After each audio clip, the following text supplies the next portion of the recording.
Foundation দেখাচ্ছি যে emergency ওটা জ্বলছে না, দেখাচ্ছি এটা জ্বলছে না। আমরা ভোল্টেজটা আগে মেপে নেবো, ব্যাটারি ঠিক আছে নাকি। ব্যাটারির ভোল্টেজ ঠিক আছে, তো আমরা সুইচ আবার শর্টিং করে দেখবো জ্বলছে নাকি। হ্যাঁ জ্বলছে, আমার সুইচটা খারাপ আছে, সুইচ আমরা চেঞ্জ করে দেখাবো। আমার সুইচটা চেঞ্জ করবো, এটা তুলে নিচ্ছি। সেম ম্যাগনেটার সুইচ আমরা লাগাবো, সুইচ আমরা এটা ইনস্টল করবো, দেখাচ্ছি জ্বলছে নাকি। ইনস্টল করে নিই,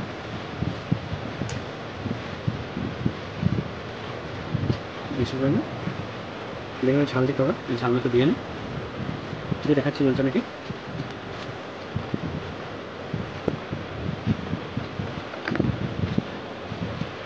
সুইচটা ইনস্টল করে দিলাম, ঝেড়ে নিলাম, এরপর দেখবো জ্বলছে নাকি। জ্বলছে। ধন্যবাদ।